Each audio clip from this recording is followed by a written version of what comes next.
किया हूँ और इस कोरोना संकट के समय में एयरपोर्ट में भी ये बात मैंने कही थी, मुझे बार बार ये बात दोहरानी पड़ेगी कि आप सब मीडिया साथियों का बहुत बड़ी भूमिका थी और खतरे के बीच में भी आप लोग जो है लगातार शहर में और गांव में लोगों को बीच में रहते हुए सच्चाई से सरकार को अवगत आप कराते रहे और उसके कारण जो है बहुत सारी परिस्थितियों में कुछ परिवर्तन भी देखने को मिला है।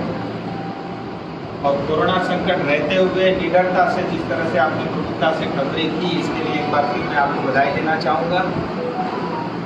अभी जो कोरोना के समय में जो पार्लियामेंट सेशन हुआ था उसके बाद मैं सीधा आज ही आया हूँ। ये जो पार्लियामेंट का सेशन का समय था हमारे क्षेत्र के लिए विशेष करके बहुत ही ऐतिहासिक था कि दो महत्वपूर्ण बिल इसके अंदर में पास हुए हैं। पहला था लेबर कोड से रिलेटेड, यानी आज़ादी के बाद बहुत सारे लेबर के कानून तो बने, लेकिन आज की आवश्यकता, क्योंकि देखिए आज जॉब का प्रोफाइल भी बदल चुका है, नौकरियों की स्थिति बदल चुकी है, बहुत सारी परिस्थिति बदल चुकी है। उसके बावजूद भी जो है 70 साल पुरानी कानून के साथ हम जी रहे थे और ये जो कोड ऑन वेजेस बिल कानून जो पास हुआ है, अब इसके बाद 50 करोड़ हिंदुस्तान के नागरिक जो श्रमिक हैं उनको बहुत बड़ा न्याय मिलेगा। बिल पास हो चुका है, 2-3 महीने और लगेंगे इसके रूल्स बनने में, उसके बाद ये इम्प्लीमेंट हो जाएगा। तो ये बहुत बड़ा एक काम हुआ है इस बार के सत्र में। हमारे क्षेत्र के लिए विशेष करके मैं इसलिए कहता हूँ क्योंकि हमारे क्षेत्र में चाय बगान और सिंथुना बगान में काम करने वाले श्रमिकों को पूरा वेतन मिनिमम वेज आज तक नहीं मिलता। वैसे तो कागजों में उनको 350 रुपये वेज दिखाया जाता है क्योंकि 350 रुपये मिनिमम वेज पश्चिम बंगाल में किसी भी स्किल लेबर को मिलता है और काइंड और केस के चक्कर में 176 रुपये उनके हाथ में आता है, बाकी जो है टाइम के रूप में उनको दिया जाता है। ऐसा कागजों में अक्सर है, कुछ प्लांट वाले करते भी होंगे, ज़्यादातर नहीं हो पाता। अब इस कानून के पास होने के बाद आपको टोटल मिनिमम वेज का 85% आपको कैश देना पड़ेगा, यानी 15% से ज़्यादा जो है रकम आप काइंड में नहीं दे सकते। इसका मतलब अगर 350 रुपये का आप 85% कर दो, 300 रुपये के आसपास आता है। ये बहुत बड़ा परिवर्तन हुआ है और इसकी अब 2-3 महीने बाद जो है इम्प्लीमेंट होते हुए देखने को मिलेगा। इसी के साथ और भी बहुत सारे सोशल सिक्योरिटी, उनसे हेल्थ से रिलेटेड बहुत सारे जो है अब ESI के अस्पताल हमारे क्षेत्र में बनेंगे। आपकी जानकारी के लिए अभी एक सिलीगुड़ी में बन रहा है, 2 दिन में मैं विजिट करूंगा।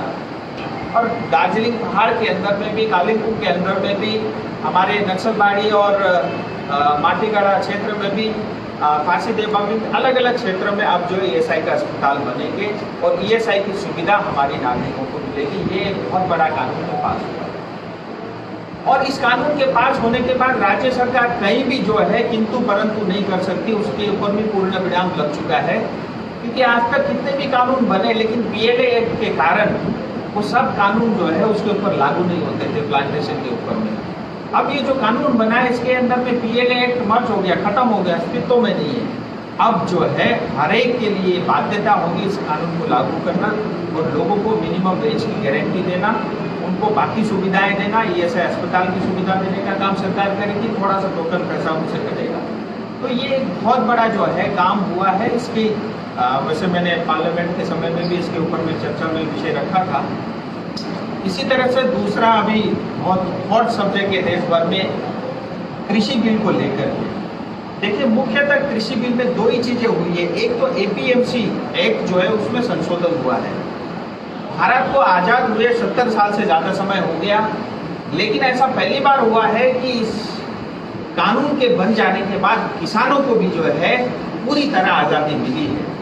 आज तक किसान जो अपना फसल उगाते थे वो बाध्य थे उस फसल को जो है मंडी में बेचने के लिए, और मंडी में क्या होता था, आज करीब 7,000 जो है मंडी देश भर में है, उन मंडियों में ले जाना उसका भाड़ा, और यहाँ तक कि जितने भी मंडियाँ हैं ज़्यादातर में 6 से लेकर के 8 और कुछ किसी प्रांत में तो 9% तक भी उसमें मंडी का टैक्स उनको देना पड़ता था।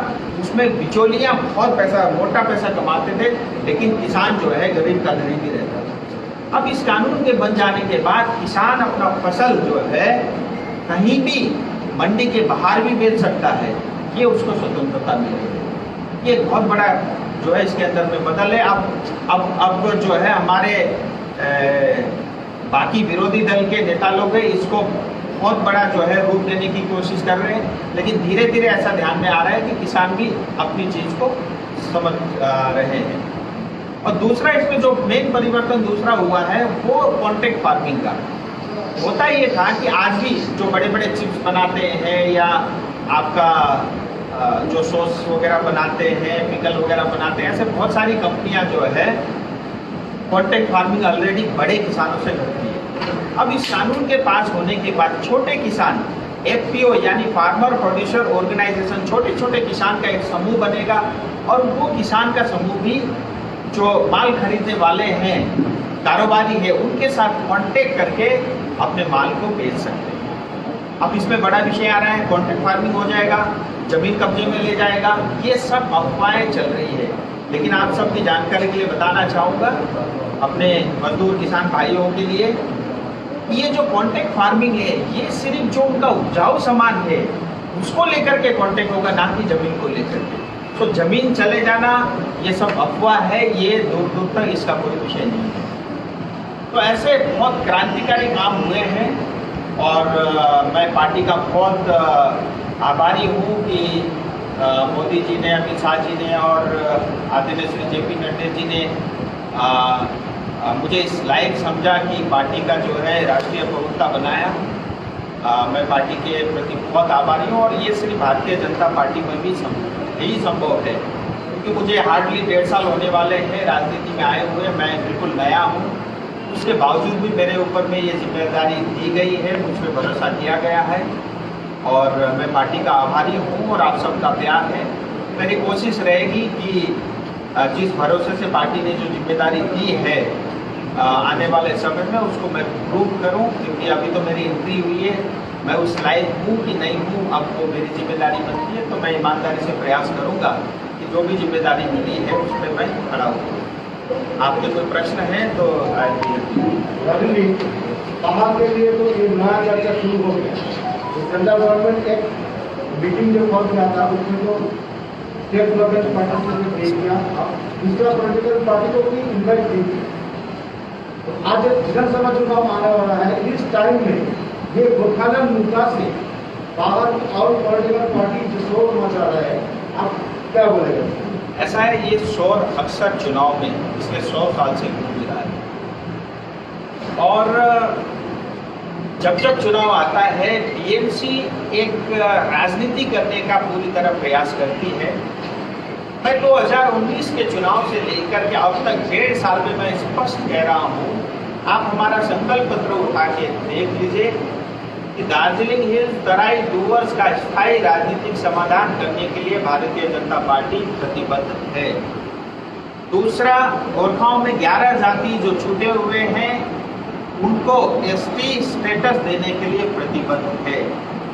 पार्टी का प्रवक्ता होने के नाते, एक सांसद होने के नाते, मैं खुद भी एक गोरखा पुत्र हूँ, उस नाते मैं आपको ये कहना चाह रहा हूँ, किसी भी तरह के स्पेकुलेशन, भारतीय जनता पार्टी ने जो जो वादे संकल्प पत्र में किए थे अब तक हम सब ने देखा है, जो असंभव थे वो सब काम भी संभव हुए हैं और इसका भी समाधान जो है जल्दी होगा। और इस दिशा में एक बैठक जो है केंद्र सरकार गृह मंत्रालय ने, आप सबकी जानकारी में है, बैठक बुलाई थी और मुझे अच्छा लगता, खुशी होती अगर राज्य सरकार भी उसमें पार्टिसिपेट करती, लेकिन राज्य सरकार ने नहीं किया और वो बेसिकली जीजीएम के रिप्रेजेंटेटिव और साथ में जो केंद्र सरकार गृह मंत्रालय की तरफ से बैठक चली, मैं स्वयं उस बैठक में नहीं था, लेकिन एक शुरुआत हुई है। मुझे उम्मीद है कि आने वाले समय में उसका समाधान भी होगा। दादा, जो नोटिफिकेशन जिसका जिक्र आप कर रहे हैं, होम मिनिस्ट्री से पहले तो आया गोरखालैंड के इशू पे मुद्दा के लिए डिस्कशन के लिए 7 तारीख को बुलाया गया। उसके बाद नोटिफिकेशन में चेंज करके गोरखालैंड ट्रेड यूनियन रजिस्ट्रेशन किया गया। इसमें अभी दादा ने बोला कि कोई पार्टिसिपेशन नहीं था, ना स्टेट गवर्नमेंट से, ना मोर्चा के जो जीजीएम अनित थापा या विनोदमा जो रेबल्स है, ये लोग भी नहीं आए। तो देखिए, आप लोग जैसे अभी अभी आपके लीडरशिप ने कहा कि हम लोग जो है दार्जिलिंग हमारे सर का मुकुट है, उसको हम अलग करने की कोई सोच ही नहीं है। तो इस जगह पे क्या लगता है, what is the last decision I need to, आपको क्या लगता है कि आप लोग यूटी के तरफ जा रहे हैं? Because UT is the only solution according to the other political parties including the people of hills. दादा, स्पेकुलेशन पे मत जाइए, अभी समय है, धैर्य रखिए, पेशेंस रखिए। इतना मैं जरूर कहना चाहता हूँ, गोरखा कोई वोट बैंक नहीं है। बार बार चुनाव के समय में फुटबॉल की तरह कभी इस तरफ कभी उस तरफ खेलना ये ठीक नहीं। और जहाँ तक आप पत्र की बात करते हैं, ये केंद्र सरकार में गृह मंत्रालय आपको जवाब देगा कि पहला विषय गोरखालैंड था, दूसरा जीटीए था। लेकिन मेरा प्रश्न तो ममता दीदी और टीएमसी से है और उनकी नेतृत्व से है। अगर आपको गोरखालैंड से परहेज था, जब जीपीए सब्जेक्ट लिख करके आया फिर भी आप मीटिंग में क्यों नहीं गए? तो ये बात स्पष्ट है, आप कुछ भी कह लो, टीएमसी गोरखा के प्रति कभी भी ईमानदार ना तो आज तक थी न भविष्य में रहेगी, ये बात तो मैं दावे के साथ कह सकता हूं। और दूसरी बात, आज अब देखिए उनका जो राजनीतिकरण किस तरह से कर रहे हैं। टीएमसी एक सिलीगुड़ी में है, टीएमसी एक हिल में भी है, वहां पे उनके सांसद भी है। जब भी मैं जाता हूँ पोस्टरिंग होती है, गोरखालैंड कहाँ है, बीजेपी गोरखालैंड क्यों नहीं देती? और जब सिलीगुड़ी में देखो तो वही टीएमसी के कार्यकर्ता बोलते हैं बीजेपी गोरखालैंड क्यों दे रही है। तो इसका राजनीतिकरण तो ये तो स्पष्ट है कि आज से नहीं, पिछले 10 साल से टीएमसी करती आ रही है और मुझे पता है भविष्य में भी करेगी। लेकिन मैं आपको इतना स्पष्ट कहना चाह रहा हूं, इसकी शुरुआत हो चुकी है, अब एक बैठक हो चुकी है, आने वाले समय में मुझे लगता है जल्दी बैठक होगी। और जो भी पार्टी ने हमारे संकल्प पत्र में वादे किए हैं वो पूरे हो रहे हैं और इसका भी समाधान जल्द से जल्द। टीएमसी तो कह रही है कि आप लोग विधानसभा चुनाव के पहले इस बात को मुद्दा को उठाया है क्योंकि आप लोग भी चाहते हैं कि दार्जिलिंग का समर्थन आपको मिले। देखिए, टीएमसी के किस नेता ने कहा, कब कहा, या तो आप मुझे दिखा दो। होता क्या है ना, असल में देखिए मैं उनमें से नहीं हूँ। आप बोलो किसी ने ये कहा, इसका जवाब दो, तो या तो मुझे आप वो बयान दिखाइए और जिस व्यक्ति ने कहा वो दिखाइए, फिर मैं उसी हिसाब से उसको जवाब दूंगा। देखिए, स्पेकुलेशन में मैं फिर दोबारा बोल रहा हूँ, मत जाइए, धैर्य रखिए, थोड़ा पेशेंस रखिए। और जो है शुरुआत हो चुकी है, अच्छा होता राज्य सरकार उसमें जाती, ज़्यादा अच्छा होता, नहीं गई, फिर भी बैठक हुई है, मुझे लगता है जल्द से जल्द आगे इसमें भी कार्रवाई होगी। राजू जी, ये जीपीए और जो है जो पहले जीपीए था, उसमें जो कंट्रैक्ट लेबर जो काम कर रहा है 10 साल से ज़्यादा हो गया, जो परमानेंट अभी तक नहीं हुआ। ऐसा है, इस मुद्दे में इस बार पश्चिम बंगाल का चीफ मिनिस्टर आके एक बात बता दिया जे government under the financial crisis so it not permanently was start. लेकिन इसके साथ साथ हम ये देखा है कि वहाँ के डेवलपमेंट नाम के 175 करोड़ रुपया उसको फंडिंग मिला। बंगाल का दुर्भाग्य है, हम इतने सक्षम और सामर्थ्य होते हुए भी आज हम इस स्थिति में पहुंचे हैं। आज ममता दीदी कहती है 3000 करोड़ रुपए दिए, मुझे तो पता नहीं वो 3000 करोड़ कहाँ दिए। 32 वेंटिलेटर पहले नॉर्थ बंगाल में आए थे, अभी 20 और आए हैं केंद्र सरकार की तरफ से। तो 3000 रुपया का क्या किया मेरे अब तक जो है मेरी तो जानकारी में नहीं है और मुझे कभी दिखा भी नहीं। और आज ये कहती है कि मेरे पास पैसे नहीं है, 4,75,000 करोड़ कर्जा आप बंगाल के ऊपर में छोड़ के जा रही हूँ। क्योंकि जाना आपका तय है, 6 महीना समय आपके पास बचा हुआ है। और मैं एक दिन उनके मंत्री का एक बयान देख रहा था दार्जिलिंग में, अभी 4-5 दिन पहले, वो बता रहे थे अब हमारे पास ज़्यादा समय नहीं है, 6 महीने का समय है, जो कुछ भी काम हमने बोला है उसको जल्द से पूरा करेंगे। यानी उनको भी ये पता लग चुका है कि अब हम 6 महीने में जा रहे हैं।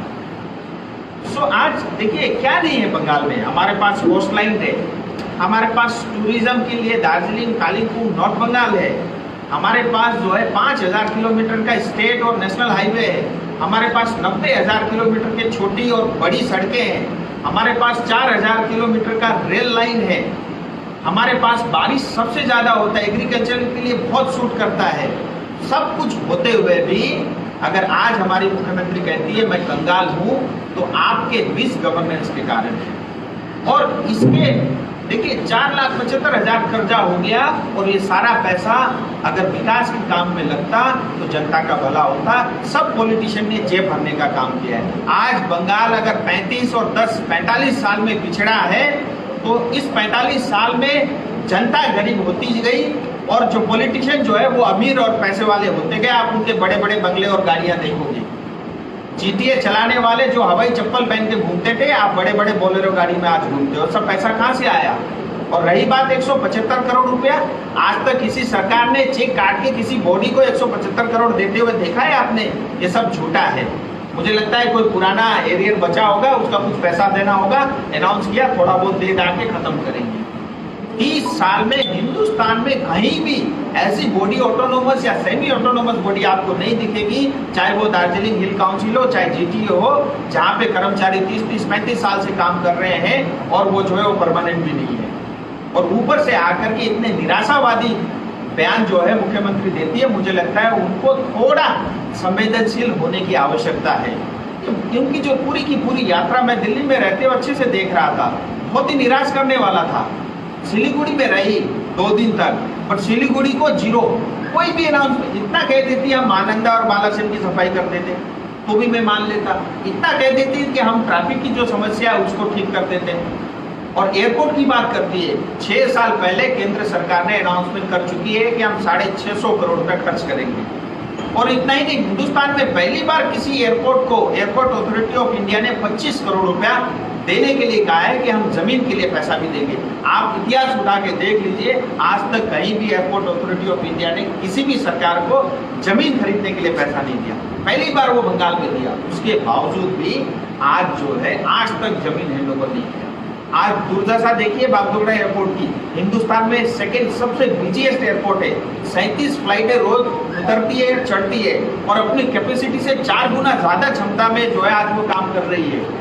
लेकिन उसके बावजूद भी 6 साल हमको इतना पीछे धकेल दिया। अगर 6 साल पहले ये काम होता, आज तक जो है एयरपोर्ट बंद के खड़ा होता और कितना टूरिज्म एक्टिविटी बढ़ता। और मैं केंद्र सरकार से और प्रेशर करके मैं चाहता कि इंटरनेशनल फ्लाइट भी यहाँ से ऑपरेट हो।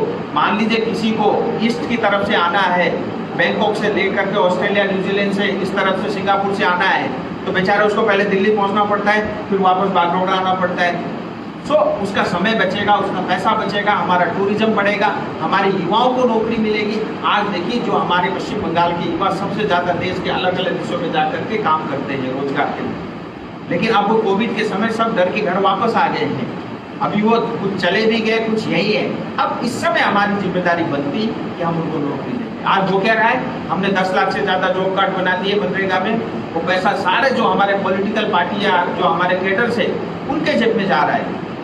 बड़े बड़े डोजर ला करके वो जो कॉन्ट्रैक्टर लेके आते हैं मशीन, उससे जो है सड़कें खोदी जाती है, और बाद में बहुत सारे लोगों मजदूरों के नाम दिखा करके जो है वो पैसा कॉन्ट्रैक्टर के पास चला जाता है। तो PMGYS हो, PM आवास योजना हो, RIDF हो, जितने भी तरह की केंद्र सरकार से पैसा आता है सब में भ्रष्टाचार होता है। और मैं आपको एक बात और कहना चाहता हूँ बहुत जिम्मेदारी के साथ, आज पश्चिम बंगाल में जो भी पैसा केंद्र सरकार की तरफ से आ रहा है उसमें पूरा वो भ्रष्टाचार में जा रहा है। और केंद्र सरकार नहीं कर रही है ऐसी बात नहीं है। जब पहले यूपी की सरकार होती थी 5 साल में 2.5 लाख करोड़ रुपया आता था, आज 5 साल में उससे डबल पैसा आ रहा है। लेकिन ये सारा पैसा जो है भ्रष्टाचार का शिकार बन रहा है, नेताओं का जेब भरने का काम हो रहा है, लेकिन हमारी जनता गरीब की गरीब